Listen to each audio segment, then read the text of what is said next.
क्या होगा अगर तुम पर किसी मर्डर का इल्जाम लग जाए और तुम खुद भी याद ना रख पाओ कि सच में क्या हुआ था। एक बंद कमरा, एक लाश और एक आदमी जो कहता है कि वो निर्दोष है। ये कहानी है एड्रियन डोरिया की, एक सक्सेसफुल बिजनेसमैन और एक अक्यूज्ड मर्डरर की। एक ऐसी स्टोरी जहां हर इंसान कुछ छुपा रहा है और सच सबके सामने होते हुए भी दिखता नहीं। फिल्म शुरू होती है एक होटल रूम से जहां पुलिस एक मर्डर केस की इन्वेस्टिगेशन कर रही है। रूम के अंदर एड्रियन जिंदा है और जमीन पर एक औरत की लाश पड़ी है, लॉरा विडाल की। रूम अंदर से लॉक्ड था, विंडो बंद थी और कोई दूसरा वहां नहीं था। पुलिस के मुताबिक एड्रियन ही किलर है, लेकिन एड्रियन कहता है कि वो निर्दोष है और उसने उसे नहीं मारा। एड्रियन एक सक्सेसफुल टेक एंटरप्रेन्योर है और अब उसका पूरा करियर, उसकी इमेज, सब कुछ दांव पर लगा हुआ है। उसके लॉयर कहते हैं कि अगर उसे अपनी जान बचानी है तो उसे एक टॉप डिफेंस कंसल्टेंट हायर करनी होगी, वर्जीनिया गुडमैन, जिन्होंने अपने करियर में कभी कोई केस नहीं हारा। वर्जीनिया एड्रियन के घर में आती हैं और कहती हैं कि मेरे पास सिर्फ 3 घंटे हैं। पुलिस के पास एक नया गवाह है जो कल कोर्ट में आएगा। अगर हमने उससे पहले तुम्हारा वर्जन क्लियर नहीं किया तो सब खत्म। एड्रियन टेंशन में है, लेकिन वर्जीनिया काम है और कहती है कि मैं तुम्हारा केस तभी बचा सकती हूँ जब तुम मुझसे झूठ बोलना बंद करो। प्रेशर में आकर एड्रियन शुरू करता है अपनी कहानी, जहाँ सब कुछ लव अफेयर से शुरू होता है और मर्डर पे ख़त्म होता है। एड्रियन मैरिड है, लेकिन एक कॉन्फ्रेंस के दौरान उसकी मुलाकात होती है लॉरा विडाल से, एक मैरिड जर्नलिस्ट से। दोनों के बीच अफेयर शुरू हो जाता है। एक दिन वो दोनों एक कैबिन ट्रिप पे जा रहे होते हैं, एक रिमोट माउंटेन एरिया में। एड्रियन कार चला रहा होता है और अचानक रोड पर एक डियर के चलते कार कंट्रोल से बाहर हो जाती है। एक जोर का क्रैश होता है और जब वो होश में आते हैं, एक लड़का उनके कार के सामने पड़ा होता है, डेड। उसका नाम है डैनियल गरीडो, 23 साल का स्टूडेंट। दोनों पैनिक कर जाते हैं और अगर ये रिपोर्ट हुआ तो उनका अफेयर एक्सपोज हो जाएगा। एड्रियन कहता है कि मैं सब संभाल लूंगा और वो लाश को लेक के पास लेकर जाते हैं और कार समेत उसे लेक के अंदर डंप कर देते हैं। दोनों प्लान करते हैं जैसे कुछ हुआ ही नहीं। लेकिन कुछ घंटे बाद एक ओल्ड मैन उनके पास आता है, डैनियल का फादर, तोमास गरीडो। वो कहता है, आपका कार ब्रेक डाउन हुआ था ना, मैं हेल्प कर देता हूँ। एड्रियन और लॉरा शॉक में है क्योंकि ये वही आदमी है जिसका बेटा अब लेक के अंदर है। तोमास उन्हें अपने घर ले जाता है ताकि वो फ़ोन कर सके और वहाँ एड्रियन नोटिस करता है एक फ़ोटो फ्रेम जिसमें वही लड़का है जिसे उन्होंने मारा था। एड्रियन और लॉरा दोनों वहाँ से निकल जाते हैं, पर उनके चेहरे पर गिल्ट और फियर दोनों लिखे होते हैं। नेक्स्ट डे न्यूज़ आती है डैनियल मिसिंग है और तोमास पुलिस में रिपोर्ट देता है। कुछ दिनों बाद लॉरा एड्रियन से मिलती है और कहती है किसी ने मुझे कांटेक्ट किया है और कहता है कि उसके पास सबूत है हमारे एक्सीडेंट के। एड्रियन समझ जाता है कि कोई उन्हें ब्लैकमेल कर रहा है। ब्लैकमेलर उन्हें एक रिमोट होटल रूम में बुलाता है और वहाँ से ये स्टोरी शुरू होती है जहाँ लॉरा की लाश मिलती है और एड्रियन पर मर्डर का इल्ज़ाम लगता है। एड्रियन कहता है मैं वहाँ गया था पर किसी ने मुझे ट्रैप किया, रूम अंदर से लॉक हो गया, पर मुझे नहीं पता लॉरा कैसे मरी। वर्जीनिया केयरफुली सुन रही है और कहती है तुम्हारे वर्जन में होल्स हैं, कहीं ना कहीं तुम सच छुपा रहे हो। मैं सच सुनना चाहती हूँ वरना मैं चली जाऊँगी। प्रेशर में आकर एड्रियन अपनी स्टोरी चेंज करता है और कहता है लॉरा ही ब्लैकमेल कर रही थी, वो पैसे चाहती थी, नहीं तो सब एक्सपोज कर देगी। मैं वहाँ उसे समझाने गया था पर हम दोनों के बीच फाइट हुई और गलती से उसकी डेथ हो गई। वर्जीनिया कहती है तो तुमने लाश छुपाई? एड्रियन कहता है नहीं, मैं पैनिक में था, मैंने पुलिस को कॉल करना चाहा पर रूम लॉक हो गया था।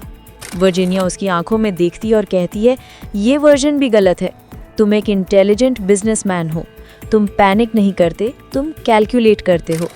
वर्जीनिया अपनी एनालिटिकल टोन में बोलती है तुम्हें पता था डैनियल की बॉडी कहाँ गई थी क्योंकि तुमने खुद उसे लेक में डंप किया था, पर अगर डैनियल जिंदा होता और तुम्हें एक्सपोज करता तो?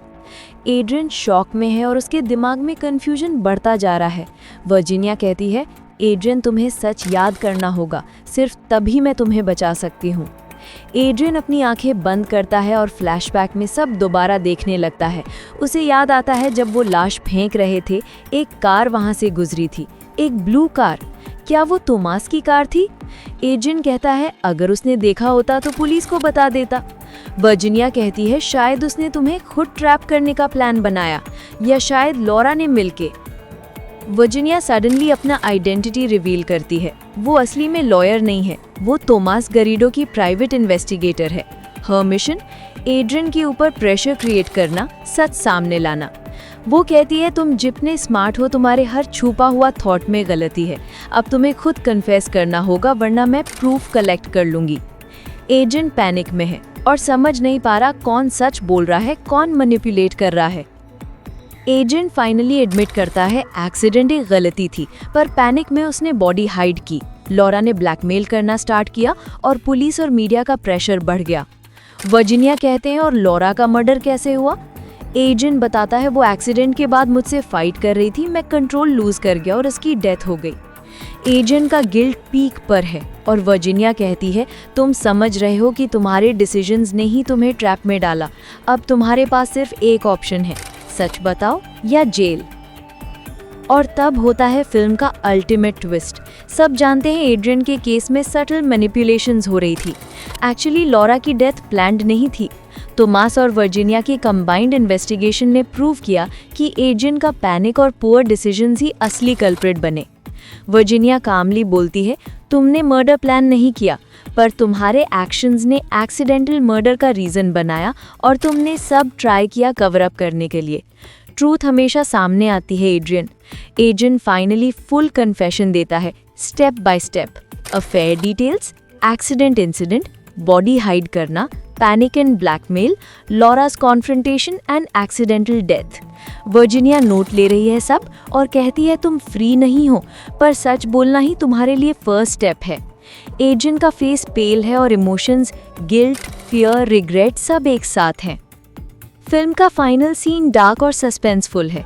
एजेंट होटल से निकलता है, पुलिस और मीडिया के बीच से जाता है और ऑडियंस के लिए अल्टीमेट रिवील। वर्जीनिया का असली आइडेंटिटी और स्ट्रैटेजी साफ हो जाती है। मॉरल क्लियर है, हर डिसीजन का कॉन्सिक्वेंस होता है। डिसेप्शन और लाइज शॉर्ट टर्म काम करते हैं, पर लॉन्ग टर्म में ट्रूथ सामने आता है। एजेंट का फ्यूचर अनसर्टेन है, पर सच और जस्टिस हमेशा अपनी जगह बना लेते हैं।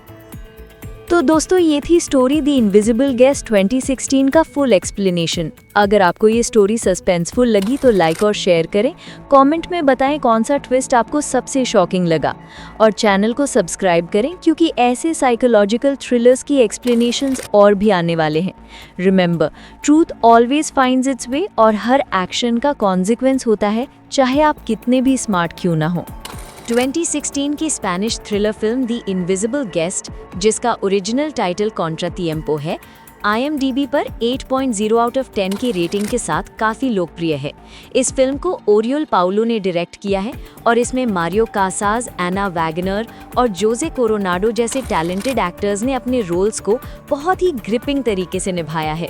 ये फिल्म एक बिजनेसमैन एड्रियन डोरिया की कहानी है जो अपनी गर्लफ्रेंड की मौत के लिए अक्यूज्ड है, लेकिन वो अपनी सफाई में काफ़ी ट्विस्ट्स और टर्न्स के साथ अपनी कहानी बताता है। फिल्म का स्क्रीन प्ले टाइट है, हर सीन में सस्पेंस बना रहता है और क्लाइमैक्स तक पहुंचने तक आपका मन लगा रहेगा। IMDb पर यूजर रिव्यूज भी काफी पॉजिटिव है।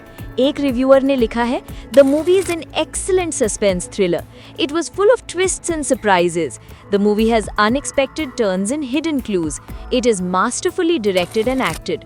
दूसरे ने कहा, because the acting is really good in Contratiempo और the Invisible Guest. The story is everything you want when you want to watch a mystery crime thriller.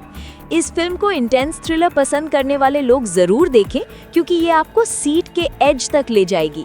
अगर आपको सस्पेंस और मिस्ट्री जॉनर पसंद है तो ये फिल्म आपके लिए मस्ट वॉच है।